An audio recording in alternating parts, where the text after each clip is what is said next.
Hello! Hi! It's me! That's right, it's me! I'm streaming, it's been a while since I've streamed, but, yeah. So, you know, the jizz that, wait, no, okay. Okay. So, I have this phrase I want to use whenever I start a stream, and I've been practicing it in the bathroom.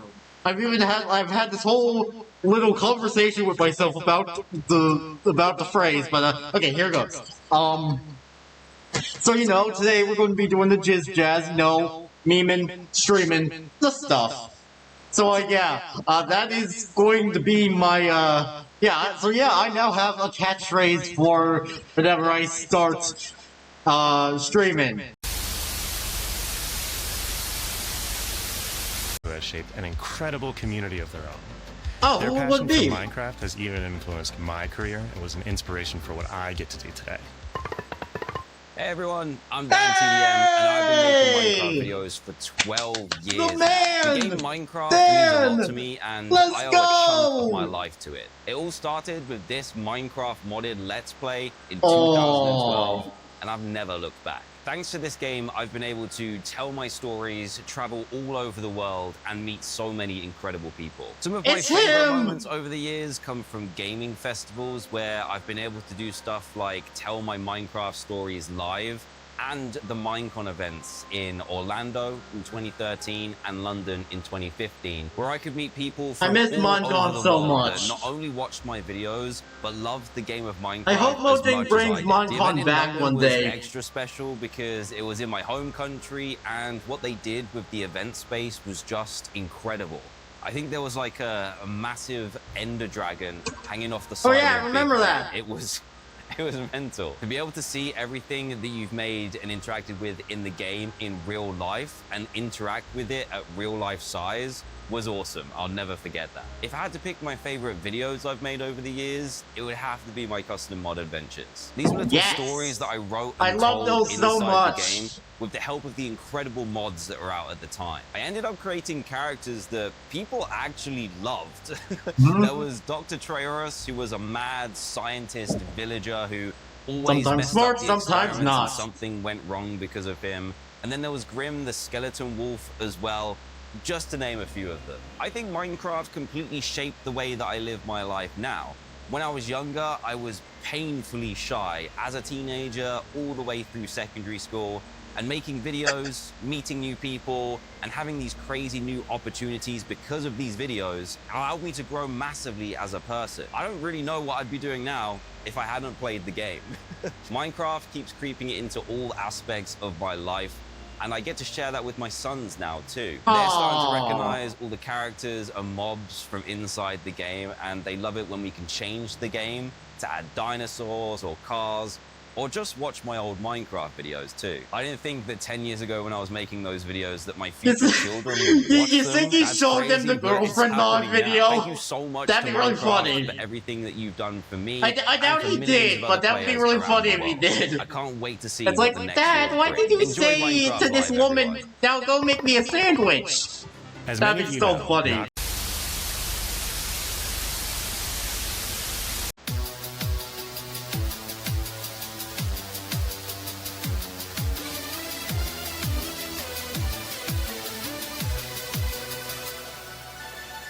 Oh my god. Wow. Yeah, seconds away from getting this show started. It would be cool to be part of MC Championships, but I'm not really that good at stuff like this. Did you hear One day I might. Who knows? Neo from Chain. Wow. Line it up. Oh, GG's, that was amazing. I really only know about MC Championships because of Technoblade. And Filza. Pal stuck on the wall, pal holding on to wow! Bye. Gotta use the gimmick as an advantage, you know, and flip it exactly that, and look at this gap.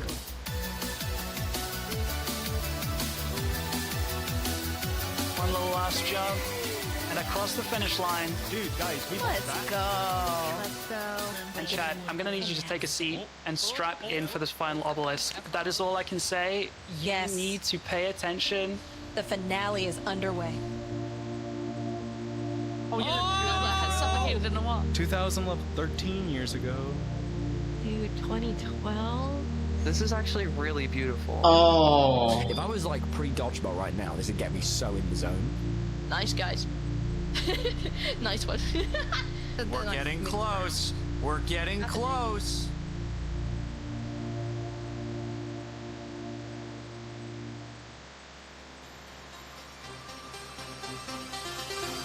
Oh, there's the We're playing on the cup, we're aren't playing we? in the cup, Like, we're playing yeah, in the we're cup. fully That's playing it's in the 100% playing in the cup. Oh my god. All right. That is so cool.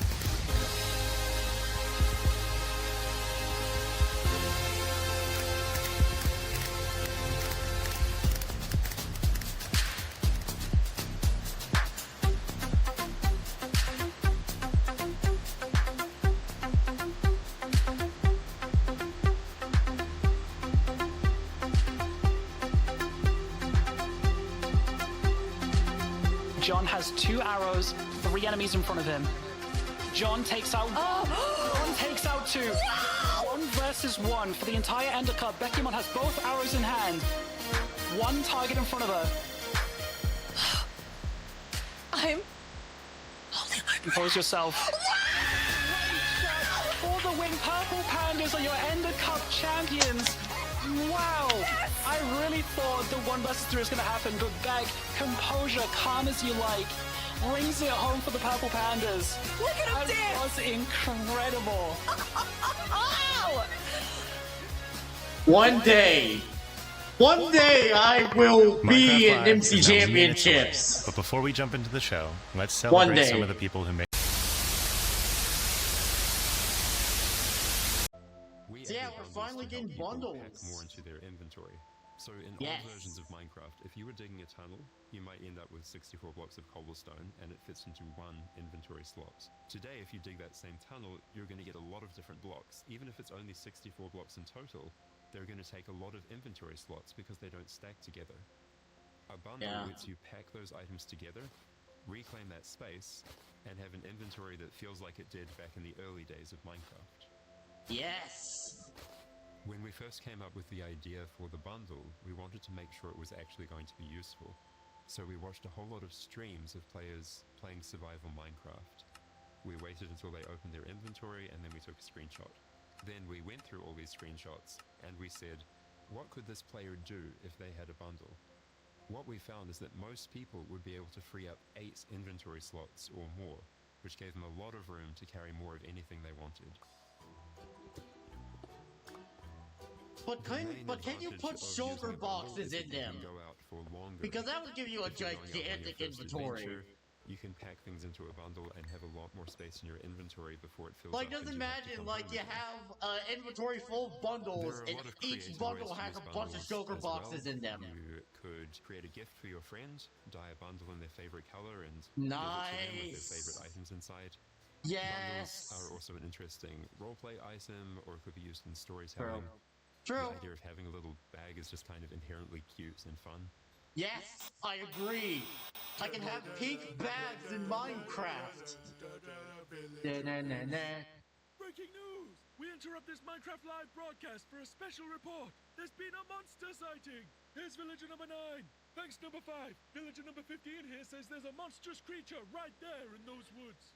So, number 15, have you ever lied on the news before? What? I'm not lying. I was with my group and the monster, it got all of them. They're all gone. Maybe they just don't like you. You know, because of all the lies. What? That's ridiculous. All right, to put an end to these clear fabrications, I'm gonna go into the spooky forest and prove there's no monster. All right, let's go. Oh, you're heading into the woods. Very well, but I must warn you. Those who enter there never return here. The spoopy. What? Why not? Oh, no, this is just the entrance, darling. The exit's over there. All right, come on. Everybody keep their eyes peeled for monsters. Minecraft Of course, Blair we know Witch. There's no such thing. What about zombies? Skeletons? Goblins? It didn't look like any of those. Alright, what did it look like? I couldn't see it clearly. It was behind a tree. Convenient. Hey, wait. Does anyone feel like we're being watched? I hope so. We need the ratings. I hope so. We need the ratings. Hey, what? The creaking. I'd say it was more of a crunching. Hey, wait. Where's villager number 31? Is that XP? Ah! The monster got him! Oh, no! It's happening again! No, that could have been anybody's XP. And emeralds. And sign that says, I'm villager number 31, help me, I'm being attacked by a monster. It's circumstantial at best. Let's move on. Yeah, sure. Alright, well, I'm convinced. Let's keep going. I thought he said there were monsters. Yeah, where's the monster? Alright, we've been here for a while and we haven't seen any monsters. Yeah, we should make our way back. Which way was that again? Uh-oh. No! Does anyone know the way back? Villager number 47 will know. He's a cartographer. Where's villager number 47? Hey, someone left a map in all this XP.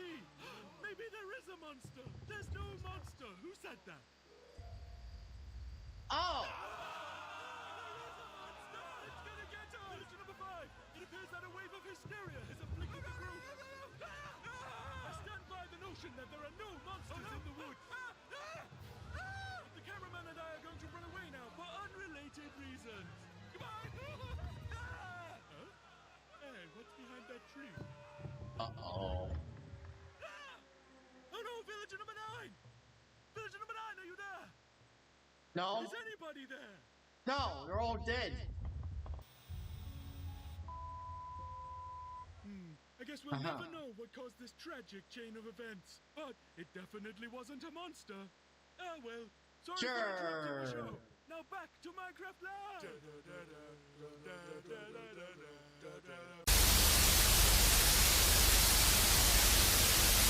We've really enjoyed the journey.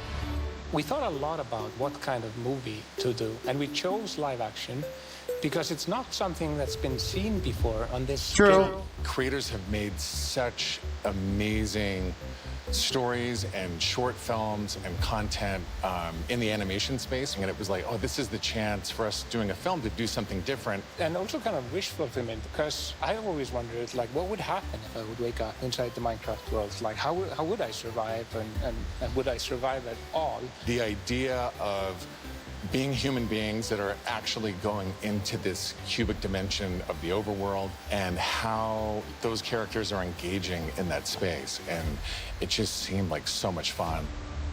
Everything is That's cubic, a nice painting. and everything is blocks. We had just an absolutely amazing crew of talented artists.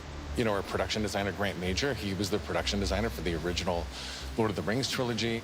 We also are working with Weta, and they all had their own personal relationship with the game. So when they started designing and drawing, it just really popped.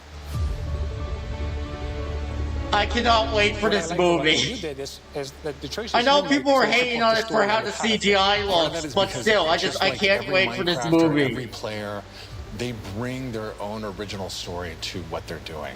It's very intentional that this movie is called a Minecraft movie as opposed to the Minecraft movie. We have an ensemble of characters, these unlikely misfits that get thrown into this adventure into the overworld. And we experience a lot of that through one of our characters named Henry, who's a young man going through a tough time in his life, and he literally has to create to survive. You know, I saw him on the page and I was like reading the script, like, oh wait, he's like, you know, a young kid hanging in his room, like building and making stuff. But that's what he is. He's like a maker and he's a creator. Such a big part of Minecraft has been the creator community and modding. So we thought that Henry, the Henry character, could represent basically the modder, the person who takes the vanilla game and tweaks it and adjusts it, and then he comes into the Minecraft world and he meets Steve, and Steve knows everything about vanilla Minecraft. We've always said that Steve isn't really a character. Like, Steve is what you make him, right? Yeah. And we've all embodied Steve and been Steve and done different things. So our Steve in this movie is Jack Black.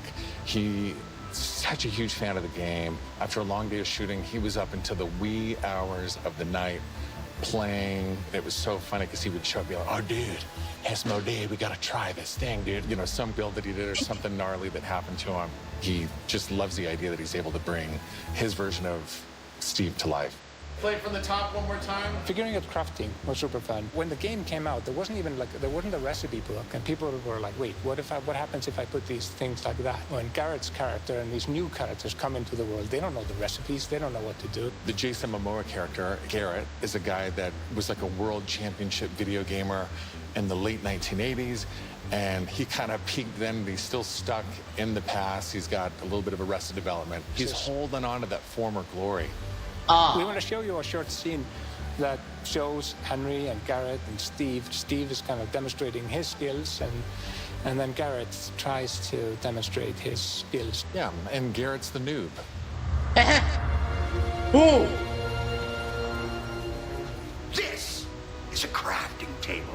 Here's how it works. You place these elements in different patterns, and you got yourself a sweet blade. Nice. I'll show you a blade. Yeah. Hammer.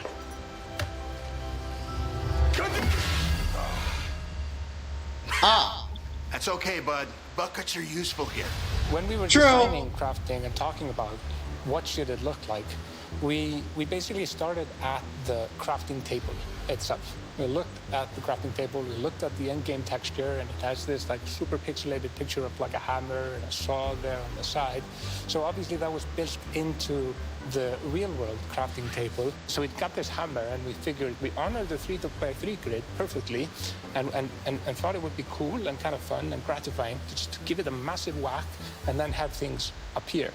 Remember when we were trying to figure out the size of the block that you break itself? Oh, when Steve holds a block, it's like this my big. God. And there we actually found out that going 1 meter by 1 meter, which is like, 3 feet by 3 feet, is actually too big. So we scaled it down, and the scale's like 60 centimeters cubed, which is, I would love to walk through that. 2 That would be amazing. And maybe in the foreground. I think I would probably cry too, just tears of joy. Honor powers of 2, because we're programmers and we like powers of 2. We had to honor what you experience in the game, but also make it work for human scale, for our different characters that are manipulating the environment and the world and throwing blocks, and make it be practical for that, but still feel natural and organic to what people experience in the game, and feel authentic in that way. This has been so much fun talking about the movie, everything that's gone into making it, all of the ideas, the point of view, and we cannot wait to share this movie with the world. Yeah, super excited. See you in the overworld. Yep.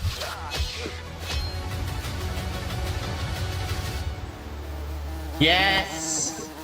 Aww.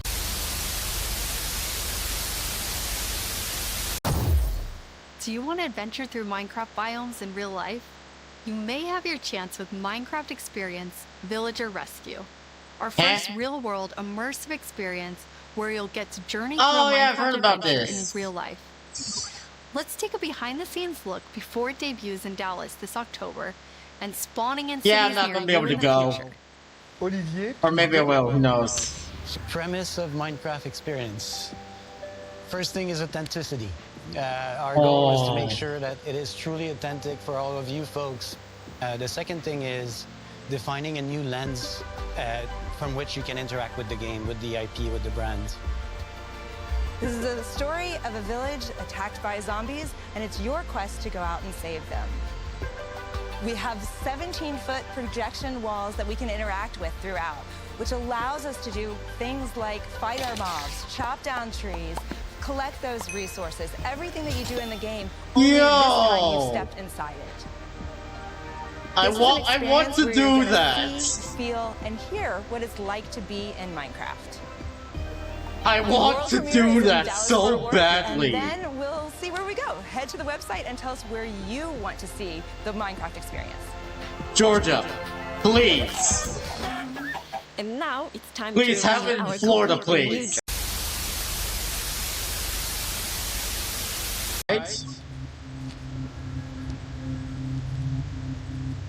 Oh, During spooky. daytime, it's quiet, like almost serene in the new Pale Garden. Uh-huh. While you might feel calm walking around in this forest, there's also an eerie mood. Something isn't quite right. You don't Then, say. When darkness falls, you indeed feel another side of this place. Like the hanging moss shifts from being pretty to really spooky, and you realize that you're not alone. There's something lurking in the shadows. What? So everything about this biome feels unfamiliar, and this is by design. We want you to feel a bit curious and It kind of looks like scared, what is DanTDM this with a place? stumble. Why is it so different from everything else? What we needed for the biome is to have like a low visibility, and we've created the pale hanging moss for this. This really inhibits like how much you can see and how far you can see, but you can still walk through it. So you're traversing through the forest and you're like trying to find everything, but you don't know what will be behind the hanging moss. Yeah, it gives you kind of a strange feeling when you enter. It's unnaturally quiet and a feeling of something weird's going on here.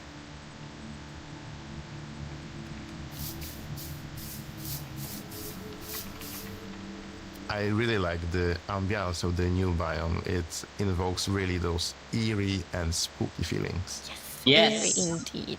And turns out there actually is something lurking in the shadows. The creaking. Alright.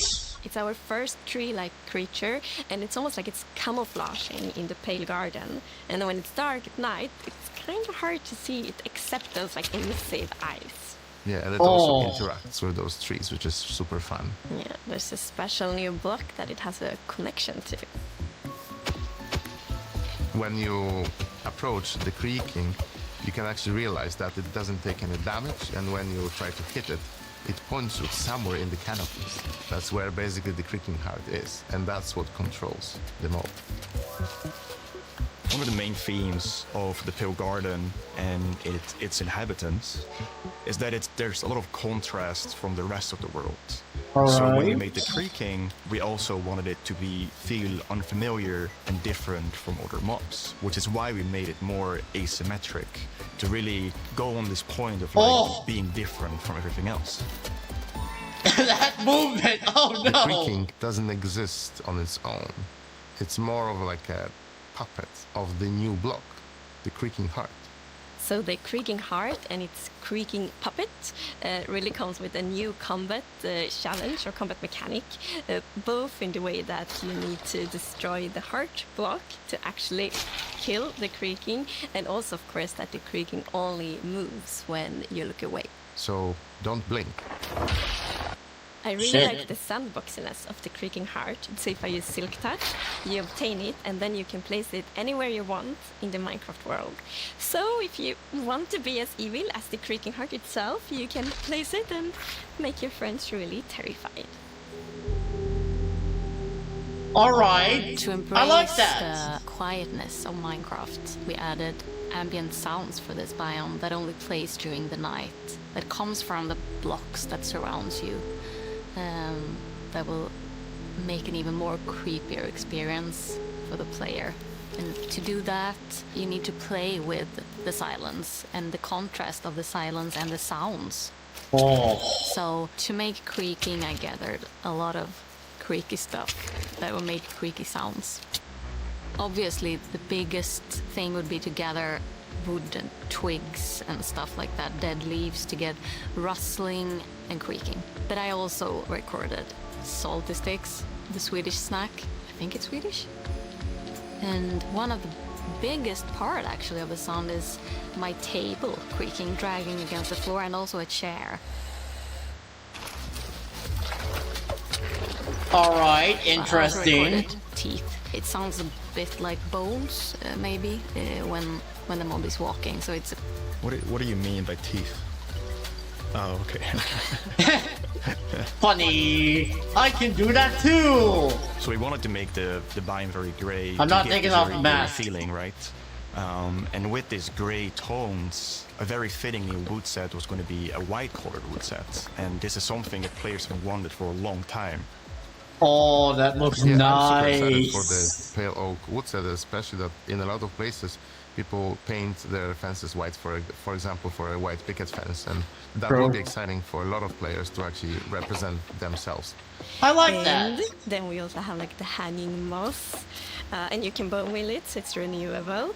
So I think like just bringing it as well, and maybe put it in a greenhouse and things hang from the roof, or like a wild garden, Or a White House. something like that. Would Get be it? really fun to build with. Get it? Because pale, Yeah, white. it's also really unique. I swear I'm funny. It also spreads all over the sides of the blocks, so, and that also looks really great. Right. We look for a lot of inspiration, so we've looked at all these kind of different forests all over the world. A tree that stood out was like the willow tree, like because it's very hanging. There's a lot of like drapery, and it feels very eerie. Then we looked at like Spanish moss. This was like the inspiration for the pale hanging moss that we've used in the biome eventually, because this gives this like drapey feeling without being willow trees, and it was a little bit more versatile and flexible to use in the biome, and could also be used as like building blocks. Alright. I dig it. We are super excited to see what you do with these new features and the new game drop. We want to create connections between features because the Minecraft world is an ecosystem, and we really want it to feel like that. And the Creaking Heart and its puppet, Creaking, it really has a new way of creating this kind of connection. So it's going to be really fun to see you all experiencing it. And it's actually coming to snapshots, previews, and betas very soon. So soon you can all try it out. Alright. Villager number 9 here! Sorry for interrupting again, but villager number 15 and I have just escaped from the spooky forest. And I'd just like to state, like I said earlier, that I was right. There is in fact a monster in the woods that looks like wood and sounds like wood. What? That's a lie! You didn't believe that at all! Many didn't believe me. And in my heroic foray into the spooky forest, I, villager number 9, single-handedly discovered the creature that I shall now name the Crunching. It's called a Creaking. It literally just said its name. Maybe I should go into monster hunting. I'm clearly very good at it. Villager number 9, Monster Hunter. It's got a nice ring to it. Well, sorry to interrupt the show again. Now back to Minecraft.